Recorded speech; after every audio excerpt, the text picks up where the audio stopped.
celebrando la inauguración de nuestro templo y también hemos disfrutado del ambiente de sanidad que Dios ha provisto en estos cultos. Pero el Señor sigue con nosotros y Él tiene algo maravilloso, como dije hace un momento, para nuestras almas. Gloria al nombre del Señor. Un abrazo para los amigos que están en internet. Señor les bendiga grandemente, les prospere en todas las cosas. Hoy quiero hablar de que Dios es un Dios de propósitos. Aleluya. Y vamos a abrir nuestras Biblias en el libro de Malaquías, Antiguo Testamento. Malaquías está antes de Mateo. Antes del Evangelio según San Mateo está Malaquías. Bendito el nombre del Señor. Amén. Gloria a Cristo. Malaquías capítulo 3. Es un pasaje muy hermoso que vamos a leer. Gloria sea al Señor. Aleluya. Gloria a Dios. ¿Lo tiene? Malaquías capítulo 3. Doy lectura con la bendición del Padre, del Hijo y del Espíritu Santo. Bendito sea el nombre del Señor. Para los que no han ubicado Malaquías, está antes de Mateo, del Evangelio de Mateo. Capítulo 3, verso 1 y 2. He aquí, yo envío mi mensajero, el cual preparará el camino delante de mí, y vendrá súbitamente a su templo el Señor a quien vosotros buscáis, y el ángel del pacto, a quien deseáis vosotros. He aquí viene, ha dicho Jehová de los ejércitos. ¿Y quién podrá soportar el tiempo de su venida? ¿O quién podrá estar en pie cuando Él se manifieste? Porque Él es como fuego purificador y como jabón de lavadores. Hasta aquí la palabra del Señor. El Señor bendiga su palabra. Pueden tomar asiento. No deje de bendecirlo, no deje de adorarlo. A Él le gusta que le alaben, hermano. Solo los muertos no alaban a Dios. Gloria al Señor. Gloria a Cristo. Las cosas en la historia del hombre, en la historia del mundo, no ocurren por casualidad. Detrás de esa cortina invisible que no vemos, hay un Dios que tiene propósitos. Hay un Dios que dirige las cosas. Dios permite que la humanidad, dentro de su poder humano, de su gobierno humano, su jerarquía alcanzada, ellos hagan lo que crean conveniente hacer. Pero Dios tiene un propósito eterno específicamente con su pueblo. Y esos propósitos son encaminados por Dios sin que el hombre lo note, sin que el ser humano se dé cuenta. Hay muchas cosas que Dios está propiciando en favor nuestro y nosotros no nos damos cuenta. Parece como que no ocurriera nada, como que no pasara nada. Pero sí hay una labor que Dios está haciendo en favor nuestro. Así sucedió en la antigüedad. Dios fue escogiendo hombres que marcaron historia, que crearon muchas cosas de parte de Dios, y fue estableciendo Dios un camino hacia un plan maravilloso de salvación, hasta que llegara el tiempo más predominante de la historia humana, la llegada del Mesías, la llegada del Salvador, la llegada del Hijo de Dios.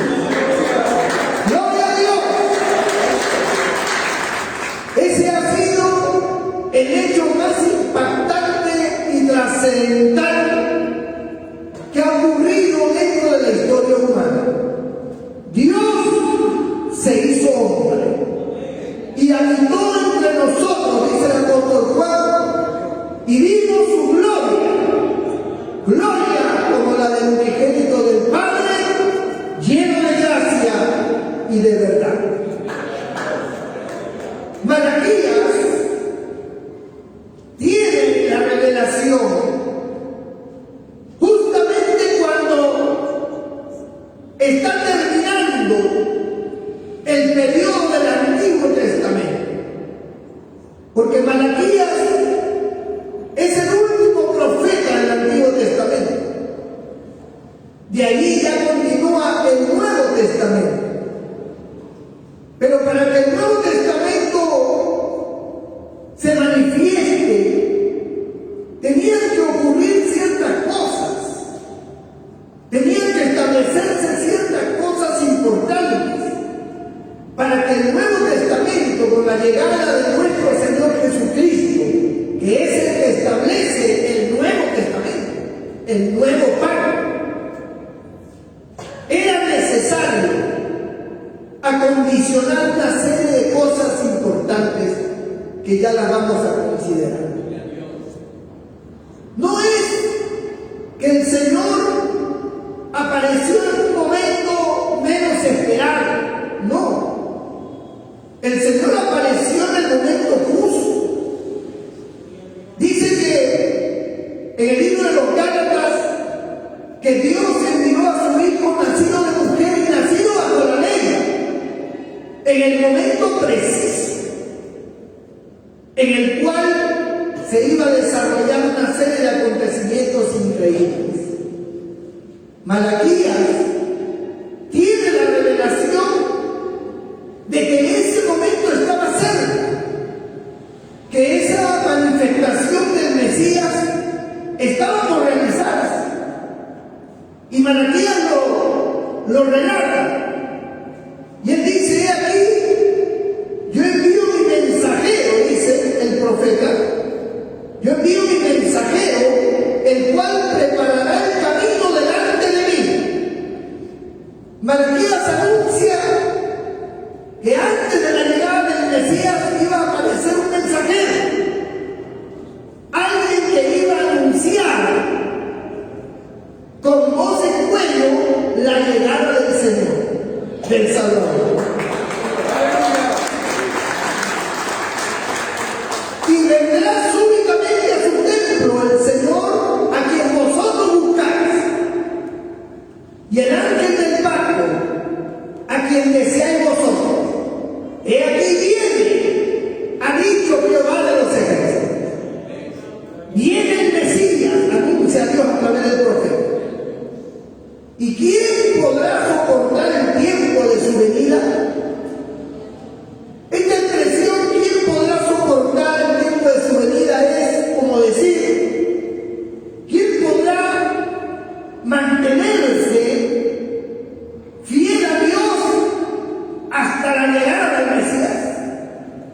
¿Quién podrá aguantar los embites diabólicos, los ataques de los hombres, las guerras?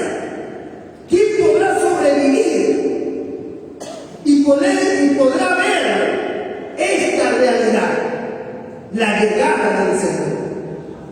¿O quién podrá estar en pie cuando Él se manifieste? Le está hablando a Israel. ¿Quién de ustedes? Es como decir hoy, el Señor viene por su iglesia. ¿Quién podrá soportar todo este tiempo de calamidades, de problemas, de ataques, de tentaciones, de tantas obras diabólicas que se levantan? ¿Quién podrá soportar y mantenerse en pie hasta la venida del Señor por su iglesia? Hasta el arrebatamiento. ¿Cómo decirlo así? ¿Quién podrá estar en pie cuando llegue ese momento? ¿Quién de ustedes? ¿O ustedes a lo mejor en un determinado momento renuncian a la fe, retroceden, se apartan? ¿O pueden estar en la iglesia pero apartados al mismo tiempo? No están capacitados para ver ese día glorioso. Eso fue lo mismo que le dice el profeta Malaquías a Israel: ¿quién podrá estar en pie cuando venga ese día? Entonces, dice, porque Él es como fuego purificador y como jabón de lavadores. Ya venía anunciando lo que iba a hacer el Señor, limpiar. Porque lo que el Señor vino fue a limpiar el alma, a limpiar nuestra conciencia de obras muertas, a limpiar nuestro corazón. Alabado sea el nombre del Señor. A eso vino, a lavarnos con su sangre. Cuando Malaquías muere, él era la última voz que se escuchó del Antiguo Testamento. Ya no se volvió a levantar otro profeta. Malaquías era el profeta y murió. Y la gente comenzó a decir: ¿y ahora a través de quién nos va a hablar Dios? Pero Dios no levantó otro profeta, ni tampoco les habló por ningún medio, ni por sueños, ni por visiones, ni por profecía, porque ya no había profeta. No había ninguna señal del cielo, nada, absolutamente nada. Se le conoce ese periodo del silencio de Dios, así se le conoce. Y no fue un silencio de un mes, de 3 meses. Fueron 400 años en el cual Dios guardó silencio. En esos 400 años acontecieron cosas que iban a servir al propósito del Evangelio. Por eso les decía, Dios es un Dios de propósito. Nada está descuidado ante sus ojos. Mire, el Señor nos salva a nosotros y Dios ya tiene propósitos con nosotros. Y eso nadie lo va a cambiar. Solamente nosotros, si renunciamos, si no logramos estar en pie, si no logramos soportar, entonces invalidamos esos propósitos. No se pueden cumplir, porque Dios no va a cumplir su propósito en alguien que no quiere.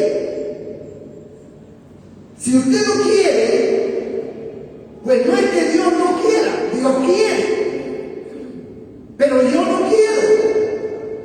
Y si yo no quiero, entonces el propósito queda estancado hasta el día que yo quiera. Entonces ahí recibe. Pero retrasamos el tiempo.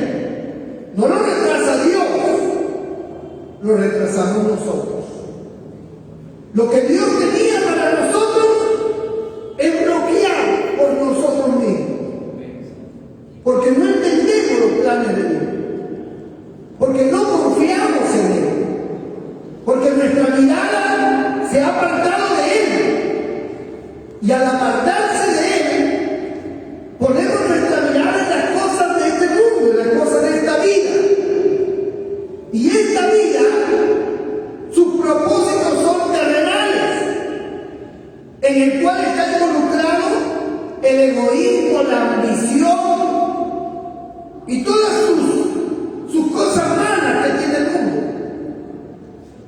Quitar la mirada de Dios y ponerla en este mundo para lograr algo es perder el tiempo y hacerle perder el tiempo a Dios, porque Dios tenía otros planes. Dios quería desarrollar algo importante, pero nosotros no se lo permitimos. Nosotros no dejamos. Bendito sea el nombre del Señor. Aleluya. Hay que saber entender que nosotros no estamos solos, nunca estaremos solos. Dios estará siempre con nosotros. Y Él sabe los planes que tiene para nosotros. Bendito el nombre del Señor. Entonces, Malaquías murió y comenzaron a pasar los años y Dios no hablaba. Un silencio sepulcral. No había revelación, no había nada. Es como que no hay culto, no hay predicación, no hay revelación de la palabra. Es estar sin la palabra de Dios. Nos vamos muriendo espiritualmente. Nos vamos opacando espiritualmente. Así le pasó a Israel, porque esta historia tiene que ver con Israel. Ahora, Israel venía de un cautiverio que parecía que nunca iba a tener fin. Un cautiverio terrible. Cuando muere Malaquías, amados hermanos, ellos logran su liberación. La liberación de ese yugo babilónico que los había tenido cautivos. Israel regresa a su tierra. Israel vuelve a ser otra vez su nación. Establece nuevamente su rey, que fue Herodes. Establece nuevamente su sistema, como siempre lo había tenido cuando era una nación libre. Pero ahí nomás, aparece el Imperio Romano. El Imperio Romano, a través de aquel gran hombre en la historia llamado Alejandro Magno. Alejandro Magno tenía una filosofía, un pensamiento. A él no le bastaba conquistar. Él decía, conquistar una nación como lo han hecho otros imperios, como lo hicieron los babilonios, como lo hicieron los griegos, los medo-persas. Eso no es suficiente. No solamente hay que conquistar el territorio, no solamente hay que apoderarse del territorio, hay que influenciar nuestra cultura, nuestra lengua, toda la manera de pensar nuestra, se la tenemos que introducir en ellos. Quitarles la cultura de ellos y establecer la nuestra. Que todo el mundo filosóficamente sea romano.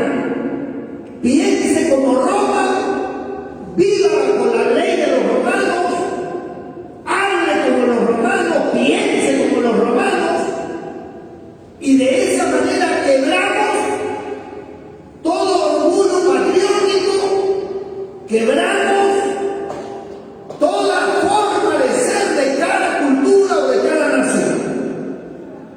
Así pensaba Alejandro Magno. A esa filosofía, a esa manera de actuar, se le estableció un nombre y se le llamó los helenistas. Los helenistas eran los que tenían la capacidad de conquistar la mente. No solamente conquistar el territorio, sino la mente, la cultura, la idiosincrasia, transformarla en la cultura y la idiosincrasia de Roma. Y entonces se estableció el helenismo como una forma contundente de transformar el mundo. Eso quería hacer Alejandro Magno. Y eso lo hizo. Él recorrió, por eso es que los soldados, sus generales y los políticos de Roma no entendían por qué este hombre se iba a lugares tan lejanos a conquistar. ¿Por qué atravesaba el mundo? Ya había conquistado una gran parte del mundo, lo más cercano, pero él no se conformaba, él quería irse más allá, hasta el último rincón. Y muchos no estaban de acuerdo porque era un sacrificio muy grande, había que trasladar miles y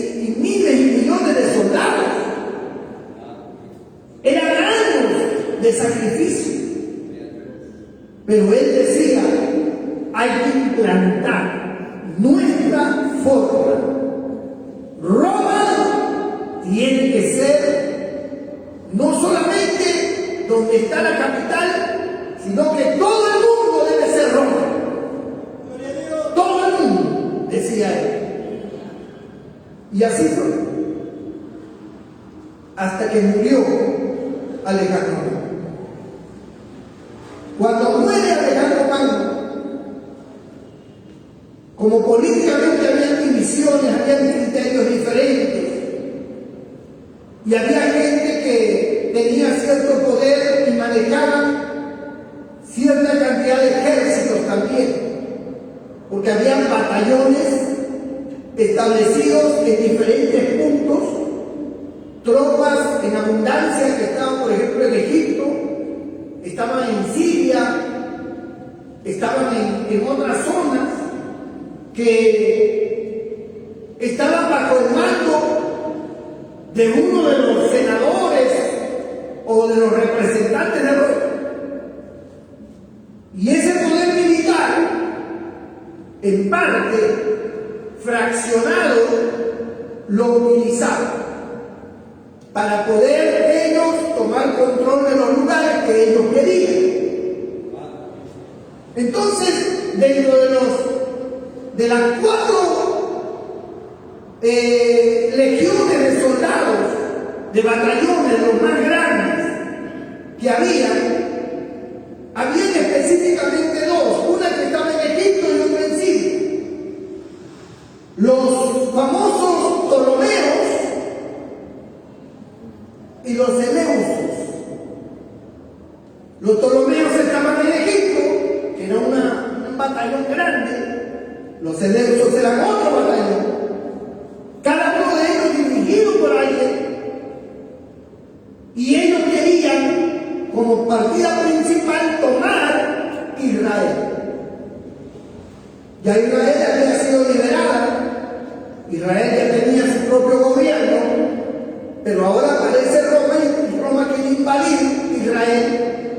Pero la ambición de estos hombres que tenían los batallones comenzaron a pelearse por Israel. Yo voy a invadir Israel. Los Ptolomeos vinieron, invadieron Israel, tomaron control, pero luego vinieron los Seleucos, que era otro batallón romano, y sacaron a los Ptolomeos y se quedaron ellos en Israel y dominaron allí. Otra vez Israel quedó cautivo. Los años pasaban, no había respuesta de Dios. Los sacerdotes judíos invocaban, no había profeta. Ellos oraban, hacían sacrificios, tenían el templo, pero Dios no les hablaba. Dios no les mostraba nada.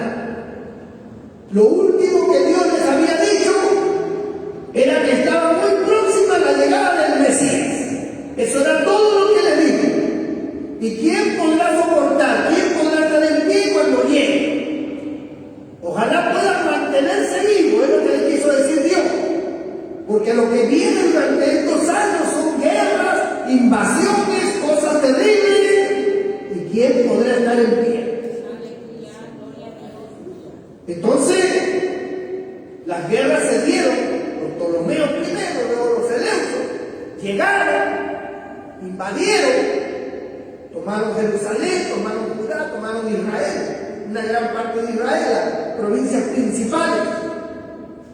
Nuevamente Israel quedó cautivo. Nuevamente.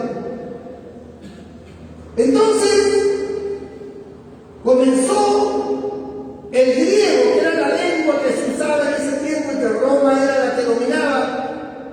Comenzaron a establecer el idioma griego y el idioma hebreo, que era el idioma oriundo de los judíos, de los israelitas. El idioma hebreo quedó de lado y solamente se hablaba el griego. Para poder comerciar, para poder subsistir en una nueva generación y en un nuevo sistema, era necesario conocer el griego, hablar el griego. Si Israel no hablaba griego,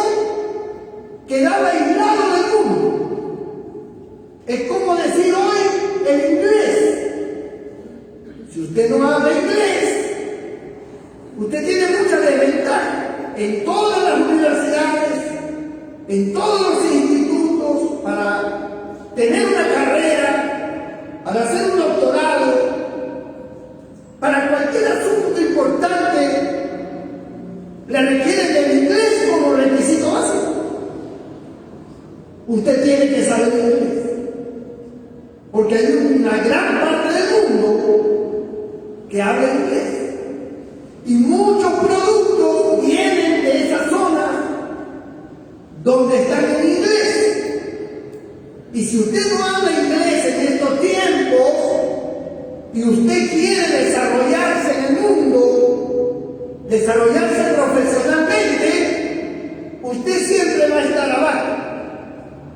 Porque usted necesita conocer para poder adquirir, ¿verdad?, aquellas cosas que usted anhela, surgir, estar a la vanguardia del mundo, necesita el idioma.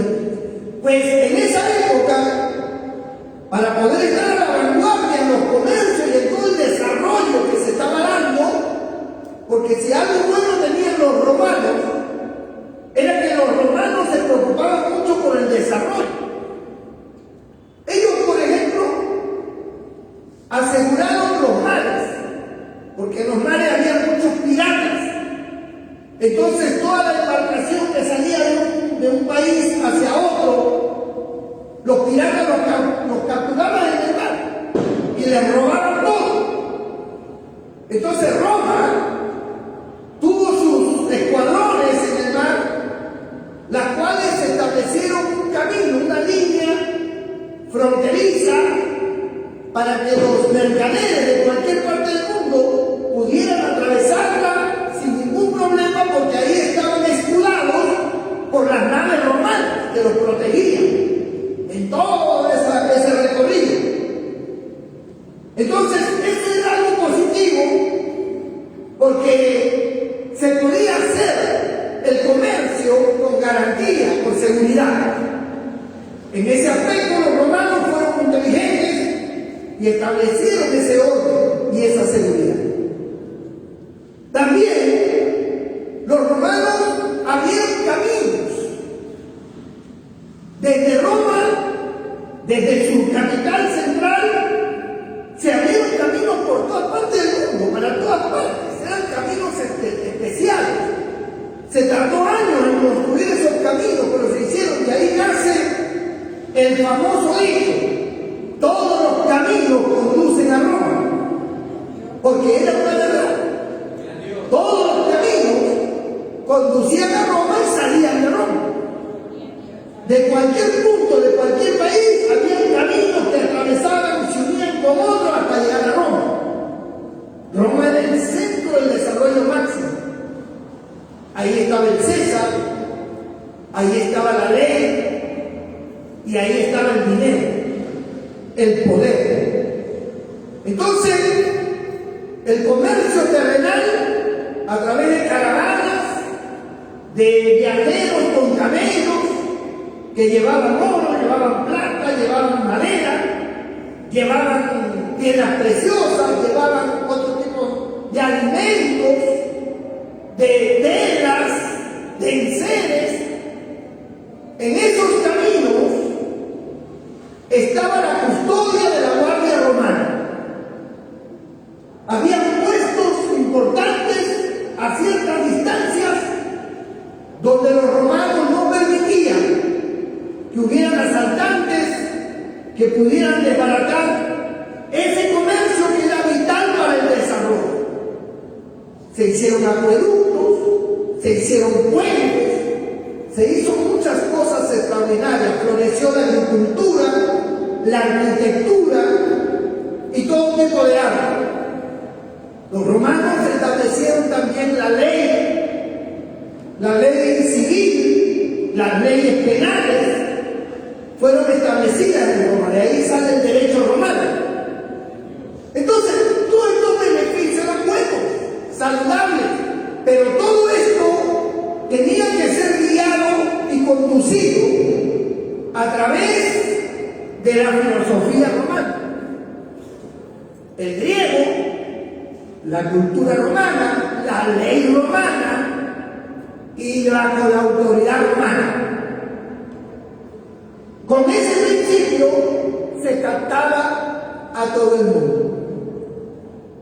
Para los que nunca han ido a Estados Unidos es un país donde la mayoría de la gente no son americanos, son personas que han emigrado de sus países, vienen de todas partes del mundo, latinos, árabes, europeos, de las Indias, del África, de todas partes. Te encuentras personas de todo el mundo en Estados Unidos, y ninguno de esos hombres, ninguna de esas culturas que han llegado, que podían tomar control, ¿no? Bueno, llegan los peruanos y establecen su cultura peruana y predominan y van sacando a los gringos. No es así. Por varias razones. Una, por el idioma. No importa de qué país venga, tiene que hablar inglés. Si no habla inglés, nadie le va a entender. Así que todos, sea peruano, latino, sea europeo, sea africano, tienen que aprender el inglés. Y ahí, la ley americana establece para todos un régimen de vida. Le garantiza que todos pueden prosperar y todos pueden avanzar, pero la ley garantiza que todos van a tener las mismas oportunidades. Y eso hace que no importa cuántos países lleguen a vivir aquí en ese país de Norteamérica, nunca pueden cambiar la cultura americana. No la pueden cambiar, nadie. Han pasado años. Porque sus leyes, su idioma prevalece. Eso era lo que Roma quería hacer. Que prevaleciera sus ideas, sus leyes, su lenguaje y todo lo demás. Entonces, Dios había anunciado por maravillas que el Mesías iba a llegar. Dios no dijo cuándo, solamente advirtió que venía y que ojalá ellos pudieran soportar los momentos críticos para llegar a ver ese día tan glorioso, el nacimiento del Mesías y el desarrollo del Mesías. Esto llegó en el momento preciso. Dios aprovechó el desarrollo de los romanos, los caminos, los mares que estaban ahora garantizados, las naves, los mercaderes, para que el evangelio de nuestro Señor Jesucristo llegara a todo el mundo. Dios sabía que nuestro Señor iba a estar solamente 3 años y medio en el mundo y que era más que suficiente para poder transmitirle a sus discípulos el propósito de Dios, el propósito del reino de Dios, y que ellos luego salieran por el mundo entero predicando el evangelio. Y les dice ir por todo el mundo y predicar el evangelio a toda criatura. Si el Señor hubiera nacido antes de los romanos, no hubiera podido decirle ir por todo el mundo porque era imposible. No había forma de salir por todo el mundo. Fueron los romanos los que establecieron las vías de acceso por todo el mundo. Y eso fue favorable para la predicación del evangelio. 400 años duró el silencio de Dios. En esos 400 años antes de que nazca Cristo, aparecieron situaciones complicadas espiritualmente,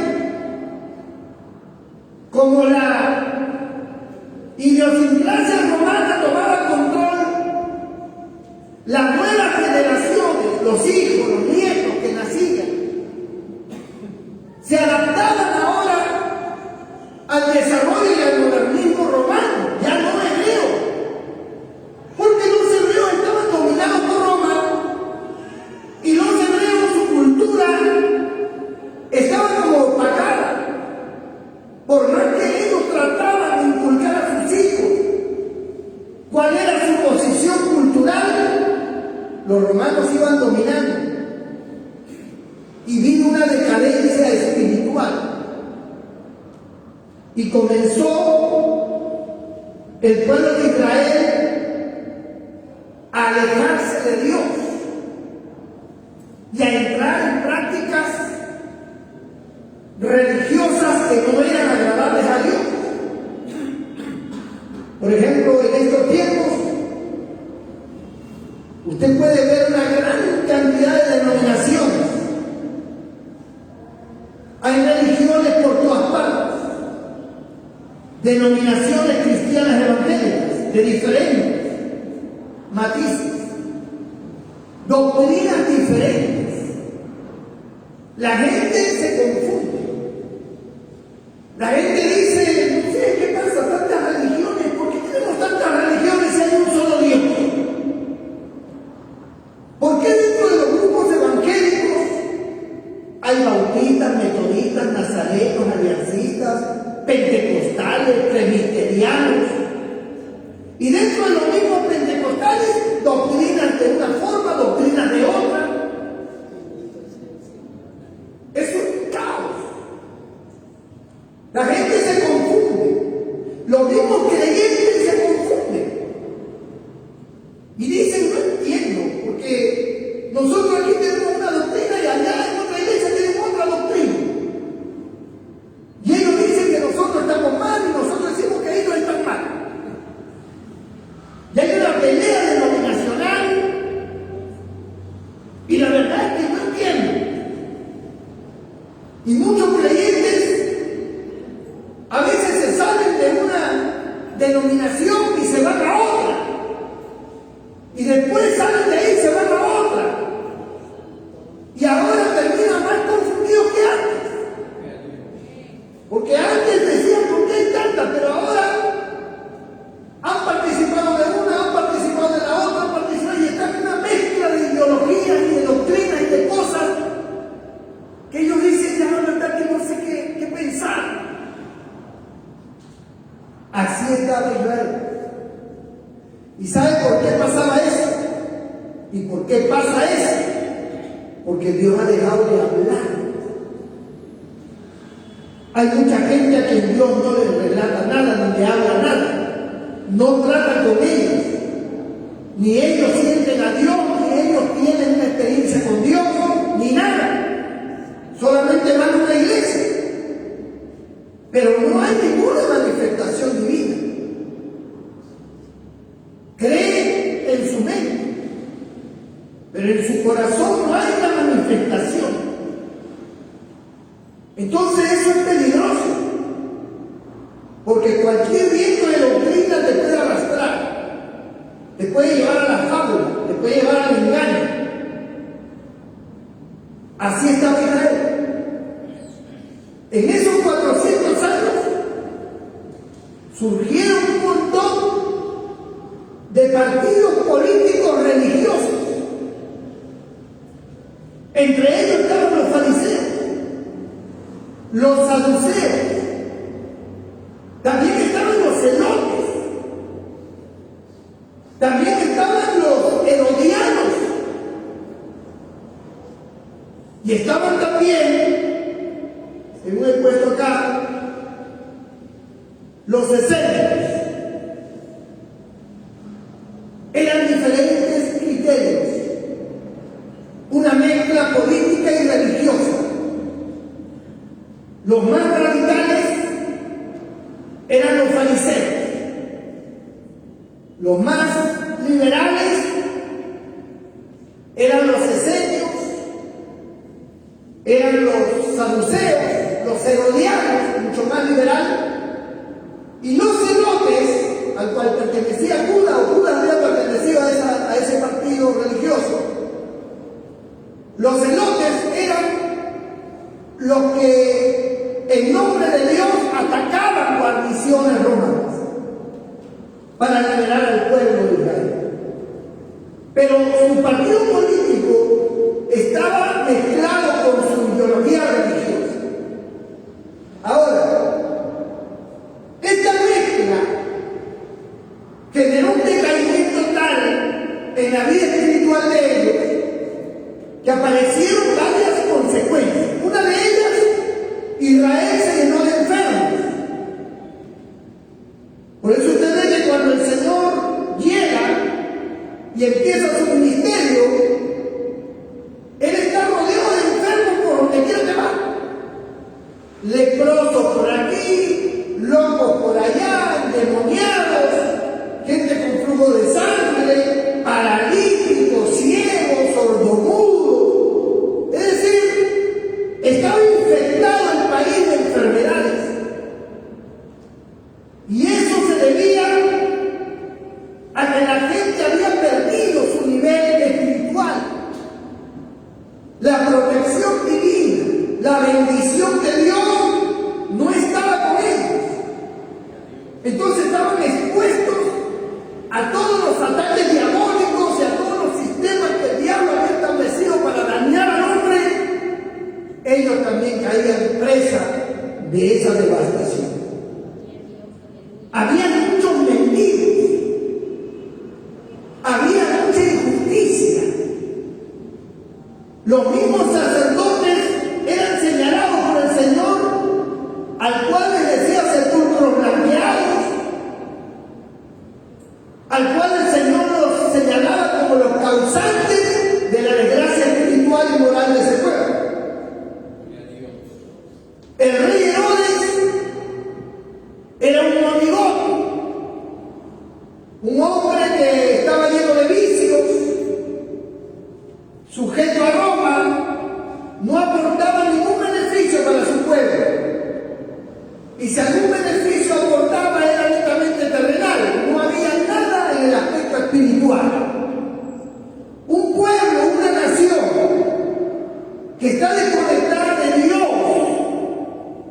y que no tiene un aporte o no tiene de dónde recibir lo espiritual, es una nación venida a menos, una nación que va al caos, que va al infierno, donde todo tipo de leyes contra la naturaleza, contra la ley de Dios y contra todo orden de lo natural es atacado. Por eso que en el mundo hoy se aprueba el matrimonio hombre con hombre, mujer con mujer. Hay quienes se han casado con un animal. Hubo un hombre, no sé en qué país, que se casó con un árbol y aprobado legítimamente. O sea, no es que dijo me caso porque a él se le ocurrió, no. Es porque la ley le permite hacerlo. Está amparado por la ley. Veía en la televisión, en el noticiero, una mujer que, cansada de la falsedad de los hombres, según ella, se casó con un maniquí, un muñeco inanimado, como son todos los muñecos. Se casó y decía que ahora era la mujer más feliz del mundo. ¿De dónde viene eso? Viene de que esa mujer, como ese hombre que se casó con un árbol, como ese otro hombre que tenía como más de 50 años, pero él decía que tenía 7 años, que era un niño, y una familia, un matrimonio, lo adoptó como un niño, a un hombre de más de 50 años. O sea, miren ustedes cómo se relacionan estas personas en criterios absurdos. pero ellos lo hacen porque ellos dejaron de percibir la bendición de Dios, la palabra de Dios. No hay una dirección espiritual, y al no haberla, las personas caen en lo más absurdo que puede existir en el mundo, en cosas que uno dice, pero están locos, esta gente está loca. Pues sí, están locos. Pero esa locura es apoyada por mucha gente y por las leyes de muchos países, porque sus senadores, sus congresistas, sus juristas deciden que se debe aprobar y que nadie debe tener restricción y que no sé cuánto, y que si tú te quieres casar con una piedra, pues hay que respetar esa voluntad y hay que establecerlo en la ley. Gente que no tiene para ese razonamiento, que están fuera de sí, donde un padre ya no puede corregir a su hijo, donde un niño puede denunciar a su padre porque le gritó y lo puede meter preso y la ley lo apoya, donde un profesor no puede en ninguna forma exhortar a su alumno porque el alumno lo puede meter preso, puede perder su licencia de profesor, puede ser expulsado del colegio. Esas son cosas que se dan independientemente de la maldad que se va apoderando del corazón de los niños y de los jóvenes, las cuales se vuelven sicarios, matan, se drogan, están en grupos de pandillas, forman sus liderazgos para el mal, bandas organizadas de muchachos. Y en algunos países es aprobado que haya este tipo de gente o de organizaciones. Tiene sus reglamentos. Es increíble. ¿Por qué sucede? Porque esa dirección de Dios ha dejado de ser. Israel, cuando Dios le dejó de hablar, desde Malaquías hasta la aparición de Juan el Bautista, esos 400 años, Israel sufrió un colapso de orden espiritual. Se confundieron las nuevas generaciones, comenzaron a meter costumbres paganas, romanas, griegas, africanas, a rendir culto de una forma, a rendir culto de otra forma, y se fue perdiendo el sentido espiritual, el desorden de nuestra vida, el colapso de nuestra vida, el que nosotros nos degeneremos, el que nosotros nos perdamos, el que nosotros vivamos confundidos, el que nosotros estemos, amado hermano, sin entendimiento de por qué pasa esto y por qué pasa lo otro, es la consecuencia de que Dios no está en esa dirección con nosotros, o mejor dicho, nosotros no estamos en esa unidad, en esa unión con Dios. Estamos separados. No hay voz de Dios, no hay dirección de Dios, no hay temor de Dios, y por lo tanto cada uno hace lo que mejor le parece. Y como resultado es la confusión, la locura. Yo hago así, lo digo así, no me importa nada, no me importa nadie. Yo hago lo que yo quiero. No hay dirección de nada. En los hogares no hay orden. Dios estableció el orden, la cabeza del hogar, el padre, la madre, los hijos, el hijo mayor, el primogénito. Cada uno tiene un lugar importante de orden, de respeto, de jerarquía. Sale Dios del hogar y nadie respeta a nadie. Sale Dios de una nación y esa nación entra en un caos. Como dice en el libro de los jueces, en el último verso, el último capítulo de los jueces,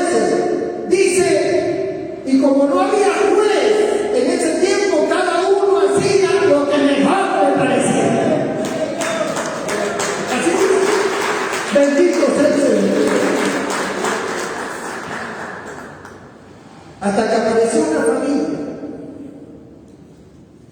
una familia que dijo: nosotros no podemos vivir así. ¿Qué le está pasando a nuestra nación? ¿Qué está pasando con nuestros compatriotas? ¿Qué está pasando con nuestras familias? Hemos perdido la brújula, hemos perdido la dirección. Dios no puede agradarse de estas cosas. Y esto se debe a que estamos invadidos de estos hombres perversos que nos han metido sus ideas y sus cosas. Y fueron los macabeos. Los macabeos eran una familia, el padre y sus hijos, varones. Ellos se levantaron contra estos hombres que eran romanos, bendito nombre del Señor. Los eleos se levantaron, comenzaron a armarse y atacaron a estos hombres y los expulsaron de su territorio, recobraron su templo, porque estos eleusos, había uno llamado Antíoco Epífanes, que cuando entró a Jerusalén, entró al templo y sacrificó un cerdo, que era un animal inmundo para los judíos, y en el altar de Jehová degolló al cerdo y vertió la sangre del cerdo como sacrificio para Dios. Y eso era una abominación. Y esto causó el repudio, el rechazo, y se levantaron los macabeos. Cuando los macabeos establecieron ya un orden espiritual, ya era demasiado tarde.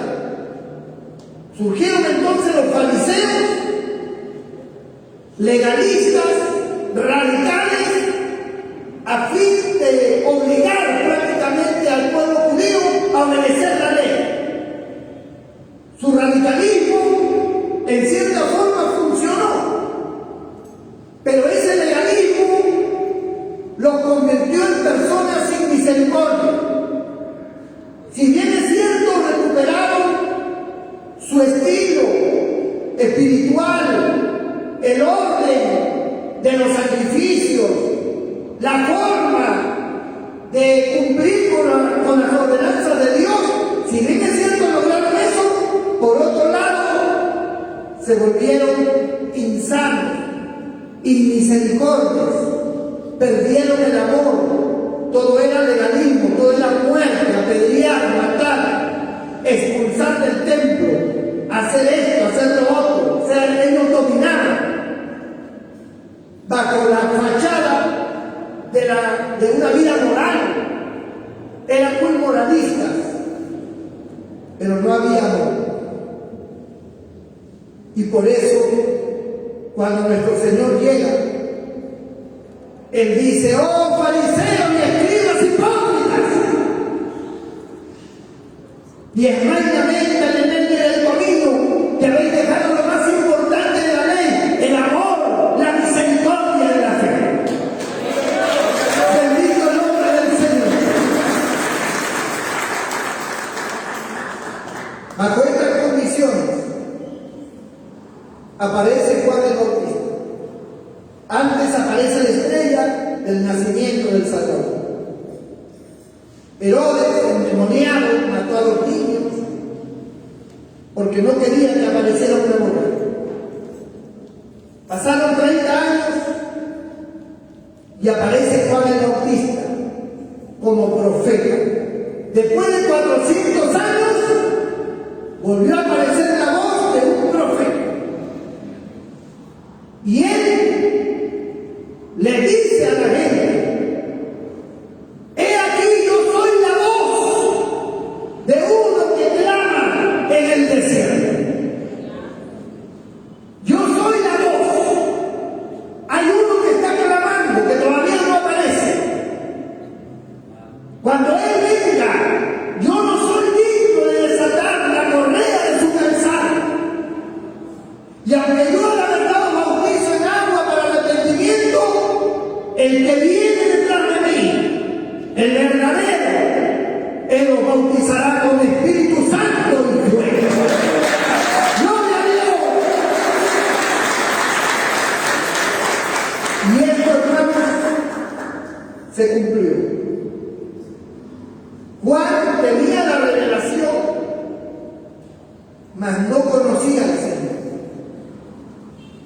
El Espíritu Santo le había dicho a Juan: declara estas palabras, di esto, di lo otro.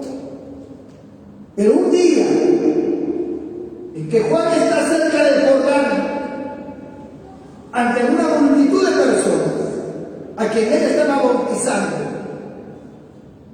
él ve llegar a alguien a quien él queda impactado, porque déjeme decirle, la presencia del Señor genera impacto. El Señor no era un hombre más, su sola presencia impactaba, hacía que la gente se quedara atónita con su sola presencia como ser humano. Yo tuve un sueño hace un tiempo atrás, no hace mucho, donde yo vi un personaje, era joven, era alto, pero su semblante, yo le vi la cara, le vi su peinado. Si yo tuviera que hacer un relato de lo que yo veo, fácilmente lo pueden retratar. Y yo sabía que ese joven, ese personaje era el Señor. Y en mi sueño yo me acerco a él y él me abraza. Él me abraza y él desprendía una seguridad. Era algo agradable estar al lado de él. Se sentía una seguridad, una paz, una cosa especial. Eso fue antes de que yo cumpliera un año más en el ministerio. Y él me dice: así que vas a cumplir un año más en tu ministerio. Y me abrazó: vas a cumplir un año más. Y yo lo vi y me desperté. Yo no celebré ese aniversario, no quise. Para mí, lo que yo vi, lo que yo sentí fue algo especial. Yo creo que eso era lo que la gente, cuando el Señor aparece allí entre la multitud, la gente se ve impactada, pero Juan, que está con el Espíritu de Dios, lo ve y el Espíritu de Dios le dice, le dice: Él es. Entonces Juan, observándolo, le dice a la gente: ¡he ahí el Cordero de Dios que quita el pecado del mundo! ¡Gloria a Dios! Juan está impactado. Él es de quien yo decía: no soy digno de desatar la correa de su calzado. Y el Señor se aproxima hasta Juan. Y el Señor le dice a Juan: bautízame. Juan le dice: Señor, yo debo ser bautizado por ti y tú vienes a mí. El Señor le dice: es necesario, Juan, que cumplamos toda la justicia. Bautízame. Entonces Juan entra con Jesús al río y los cielos se abren y el Espíritu Santo aparece en forma corporal de una paloma y una voz desde el cielo como un trueno aparece y dice: este es mi Hijo amado, en el cual se complace mi alma. ¡Gloria a Dios!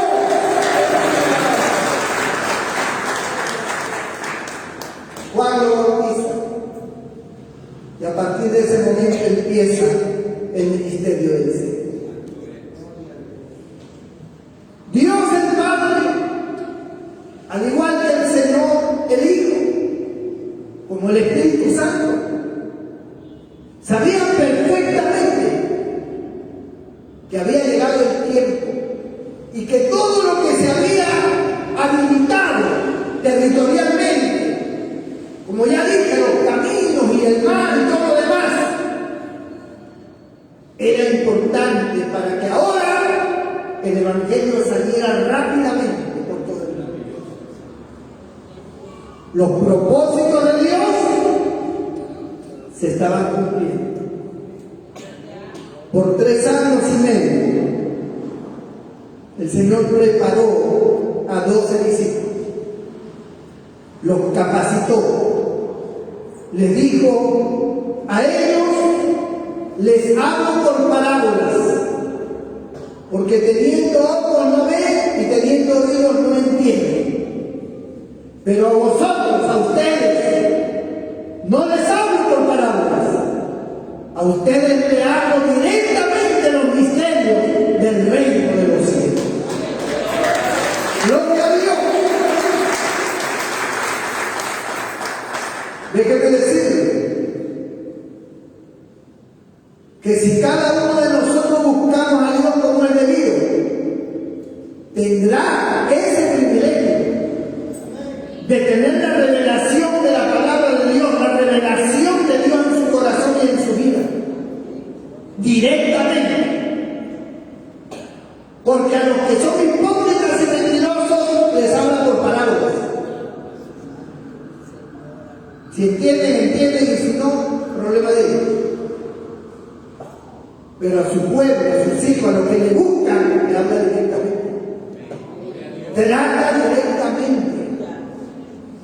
Dentro del pueblo cristiano o llamado cristiano hay 2 grupos. Los que tienen la forma religiosa, que acuden a un templo, vienen con su Biblia o sin Biblia, cumplen con el horario de culto, cantan y todo lo demás, hacen todo lo religioso que se hace y se van para su casa y viven su vida normal. Pero están los que buscan a Dios de corazón y ellos tienen la revelación. Ellos son los que persiguen la voluntad de Dios. Ellos son los que reconocen la voz de Dios. Ellos son los que tienen sueños reveladores de parte de Dios. Son los que son llenos del Espíritu Santo. Son los que tienen visiones. Son los que Dios obra en sus vidas y les hace entender, los guía, les habla al corazón, porque ellos buscan a Dios. Es muy diferente. Eso pasaba con los discípulos y con el pueblo religioso. Por eso el Señor los preparó. Cuando el Señor muere, antes de morir le dice: id por todo el mundo, porque ya los caminos están, las naves están listas para partir, para diferentes lugares. Usen todas las vías, usen todo lo necesario, para que vayan por todo el mundo y prediquen el Evangelio a toda criatura. El que creyere y fuere bautizado será salvo, mas el que no creyere será condenado. El Señor no nos llamó a convertir a la gente. El Señor nos llamó a predicar el Evangelio. El que creyere será salvo y Dios obrará en él. Y el que no creyere, aunque escuche, será condenado. Ninguno de nosotros estamos llamados a convertirnos. Esa es la labor de Dios. Nosotros estamos llamados a predicar el Evangelio. Ahora, hay una profecía en Mateo capítulo 24 donde dice: y se predicará este Evangelio por todo el mundo, a todas las naciones, y entonces vendrá el fin. Así como en esa época había facilidad de trasladarse de una nación a otra porque había los caminos adecuados, las naves adecuadas, hoy en día la vía de comunicación, la internet, todos los programas que hay en esa tecnología que tenemos como celulares, laptops y todo tipo de computadoras, con el cual podemos nosotros dialogar con cualquier persona en el mundo donde quiera que esté, y no hay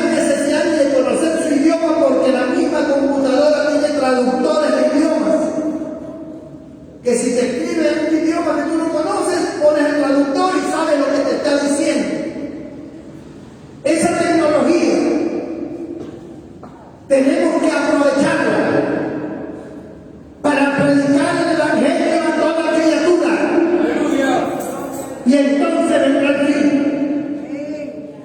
Hoy más que nunca las redes sociales son los caminos, son la nave que está llevando el evangelio a toda persona.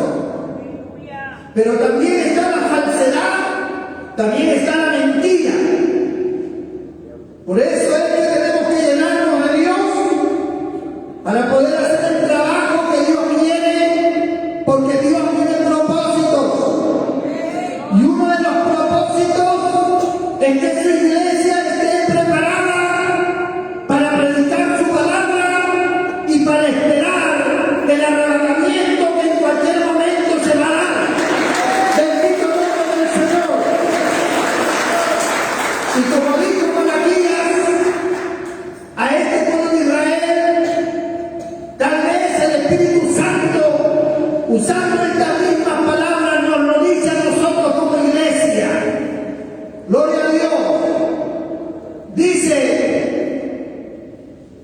el ángel del pacto a quien deseáis vosotros, he aquí viene, ha dicho Jehová de los ejércitos. ¿Y quién podrá soportar el tiempo de su venida? ¿Quién estará listo cuando el Señor llegue? ¿Quién lo estará esperando cuando suene esa trompeta? ¿Quién estará preparado? Este pueblo de Israel estaba siendo atacado e invadido por diferentes naciones, por los romanos, por culturas, por idiosincrasias, filosofías, criterios, leyes de otras naciones contrarias a Dios, naciones paganas, naciones que están metidas con el ocultismo, la brujería, la hechicería. Y Dios advierte a su pueblo, a ese pueblo de Israel: ¿quién podrá soportar el tiempo de su venida? ¿Quién podrá aguantar para ver la llegada del Mesías?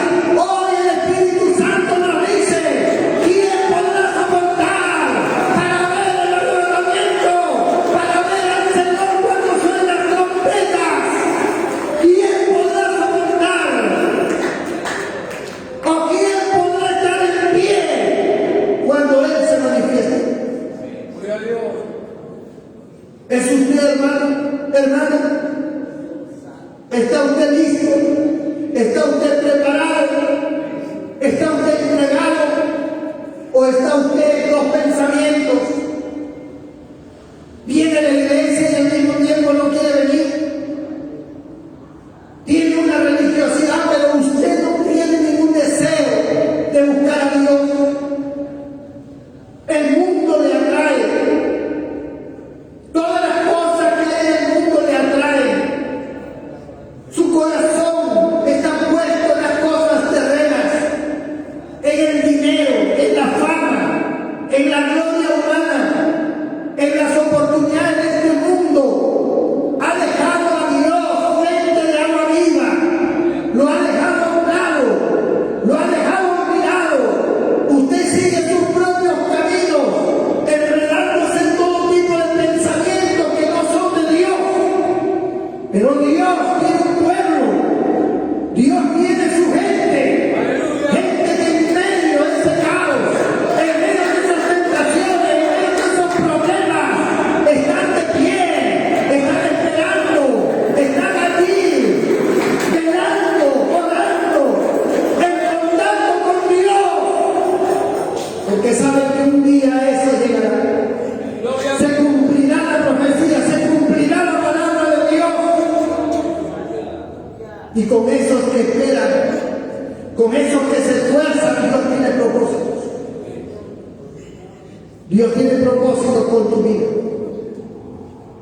Porque Dios ve tus lágrimas, porque Dios ve tu esfuerzo, porque Dios sabe que tú no tienes ni para el pasaje para venir al templo y vienes lejos, pero te vienes caminando, porque Dios ve que a veces no tienes ni para comer, pero tú oras y confías y estás alegre y dependes de Dios.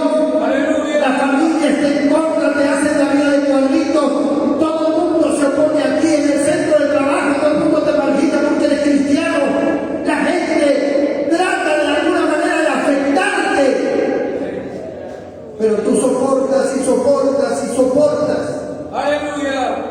porque tú has creído en aquel que es la vida. Y eso hace que Dios te tenga presente todos los días.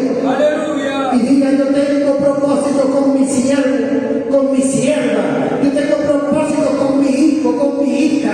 Tengo propósito con ese hombre, con esa mujer. ¡Gloria a Dios! Y yo guiaré tus pasos.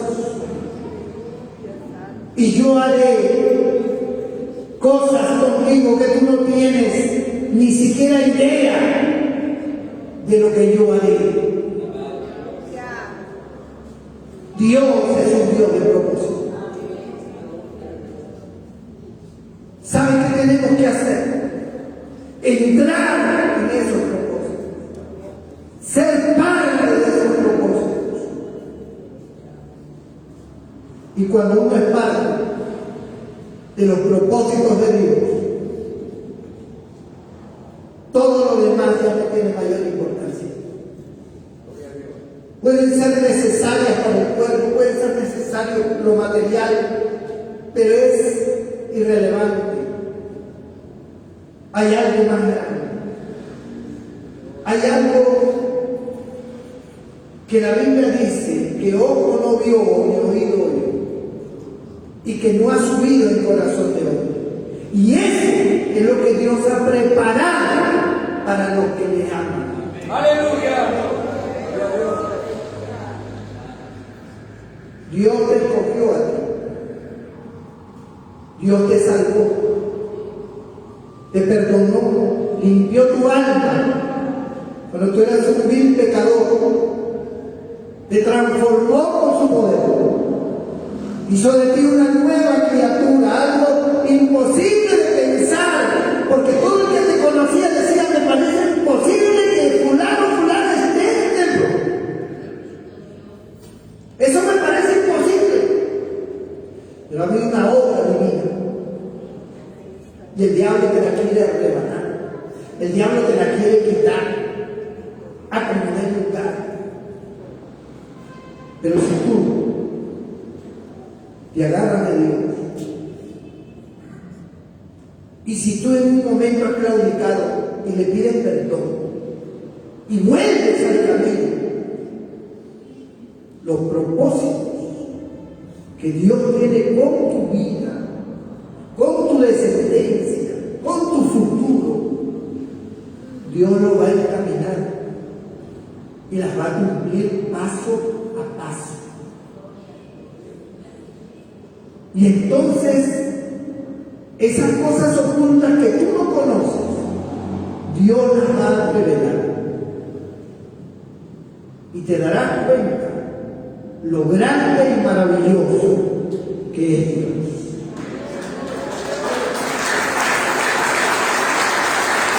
Esta noche tienes que analizar las cosas de manera personal. No pienses ni digas, ¿y ahora cómo hago con mi esposa? Porque mi esposa está caprichosa, está en este problema, mi esposo no me deja, mis hijos no me comprenden, ¿qué hago ahora con mi novio, con mi novia? ¿Qué hago ahora con el trabajo? ¿Qué hago ahora con la empresa? ¿Qué hago ahora con mi negocio? ¿Qué hago con esto? ¿Qué hago con lo otro? ¿Qué hago con mis amistades? No, ha llegado el momento de tomar una decisión personal. Las otras personas ya no tienen nada que ver en tu decisión. Eres tú el que tienes que decidir y decir, yo voy a buscar a Dios, voy a introducirme en sus propósitos, yo voy a soportar, yo quiero ver esa gloria que un día le venir y le voy a servir. Si el mundo no quiere, yo sí quiero. Si mi hermano, mi hermana, mi mujer, mi mamá, mi papá, mi hijo, mi hija, mi nieto no quiere, yo sí quiero. Aleluya. Nadie me puede a mí amarrar a los propósitos de Dios. Yo no voy a dejar que nadie a los propósitos de Dios. Gloria a Dios. Para mí los propósitos de Dios son más grandes. Y esa es mi decisión. Eso es lo que tiene que decir. Esa es mi decisión. Toma tu decisión esta noche. Inclina tu rostro y cierra tus ojos. Ahí donde estás. Y toma tu decisión. El mundo parece que se moviera solo, pero no es verdad. Hay un Dios encaminando las cosas. Y Dios tiene su pueblo, Dios tiene su gente, sus hijos, sus siervos. Y tú eres uno de ellos. Acércate. Usted que está viendo esta prédica, acércate. Dile, yo soy tuyo, Señor. Yo soy tuya, Señor, siempre. Si hay alguien esta noche que diga, pastor, yo quiero que ore por mí. Yo quiero unirme a los propósitos de Dios. Yo quiero que Dios encamine mis pasos, que Dios tome mi corazón, que Dios me guíe.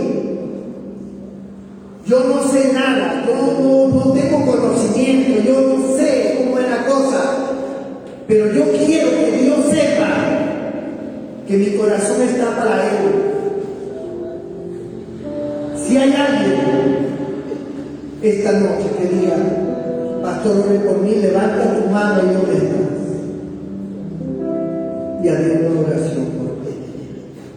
Dios te bendiga, Dios te bendiga, Dios te bendiga, Dios te bendiga, Dios te bendiga, Dios te bendiga, Dios te bendiga, Dios te bendiga. Qué bueno, Dios te bendiga. Ponte de pie, tú que has levantado tu mano.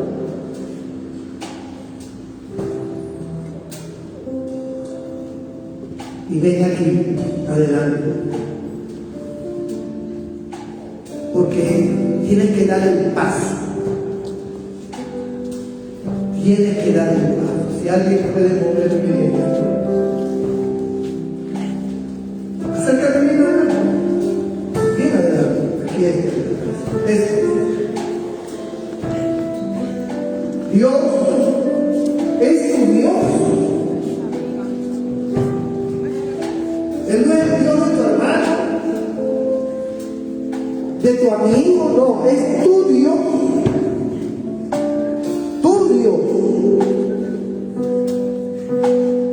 Y Él quiere tomar el control de tu vida. Da el paso que Dios quiere.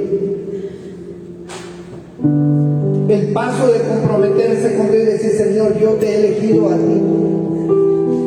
Tú me elegiste a mí y ahora yo te elijo a ti.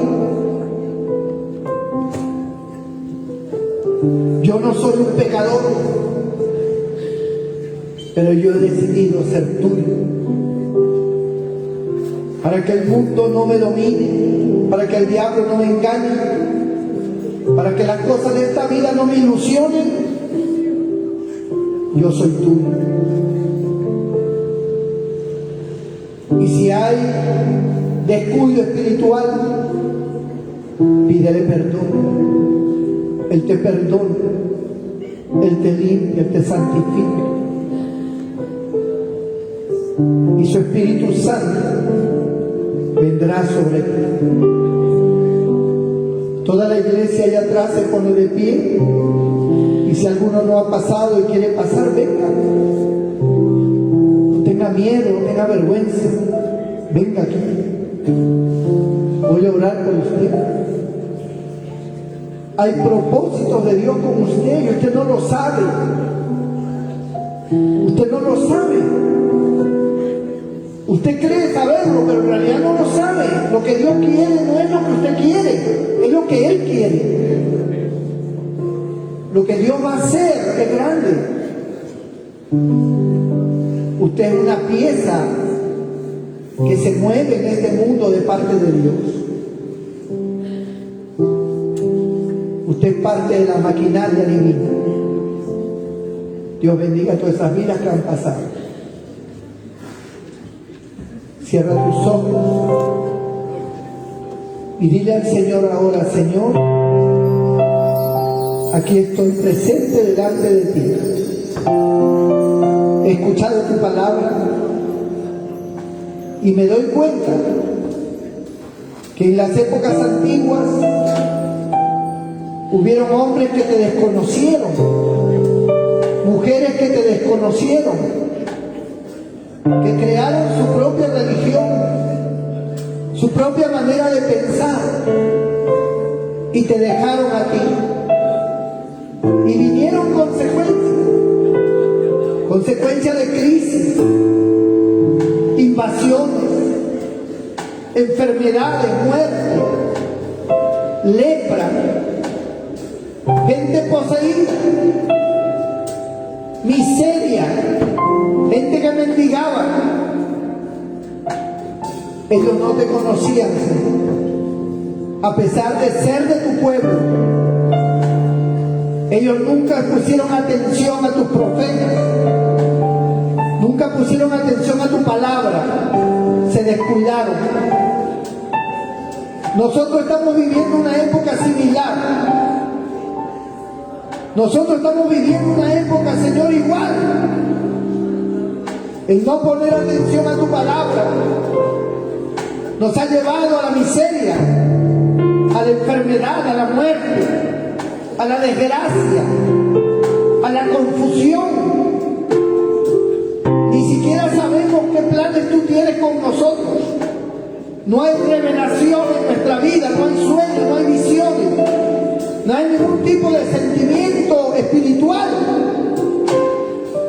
Y pasan los años y no hay ninguna revelación de nada.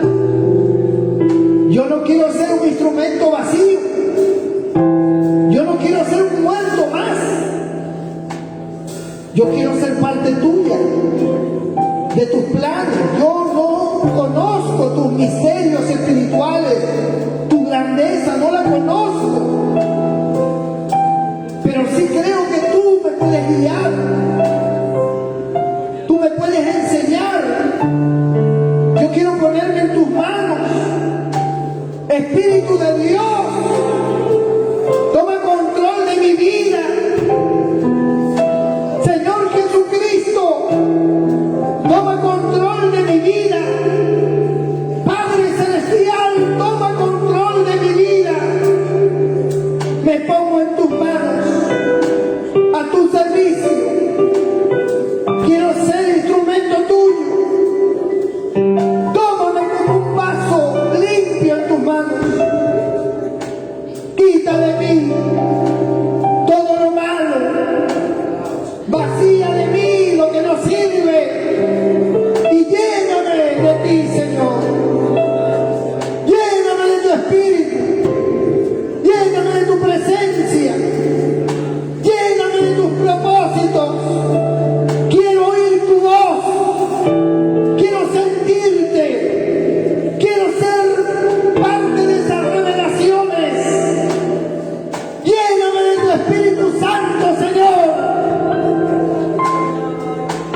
Anhélalo, pídeselo.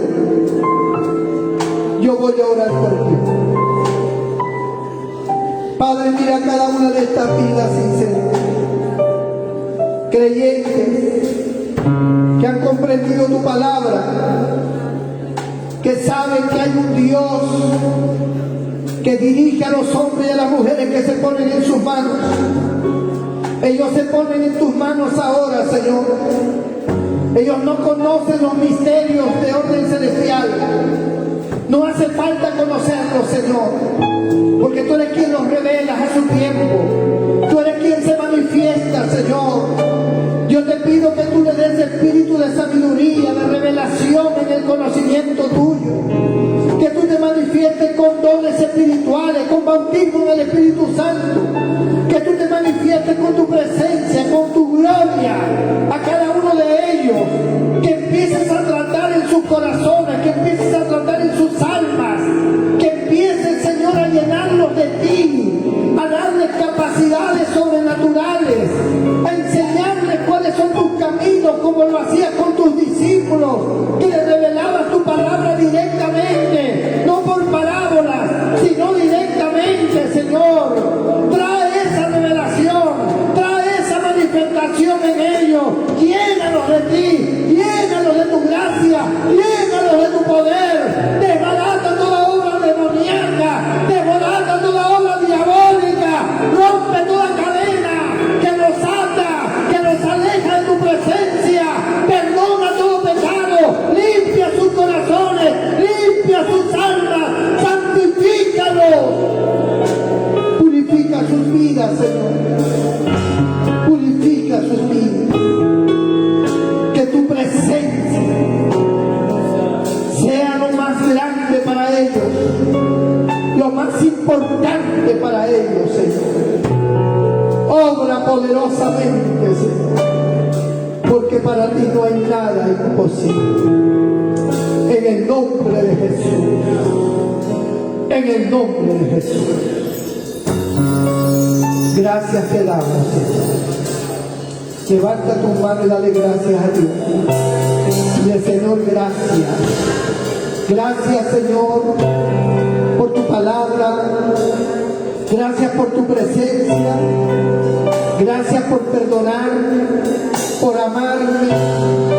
Gracias por escucharme, por sanarme, por limpiar mi corazón. Gracias por permitirme ser parte de aquellos que tú quieres usar. Gracias. Estoy a tu servicio, Señor. En el nombre de Jesús. Amén. Y amén. Dios te bendiga, mi hermano. Mi hermana, Dios te bendiga.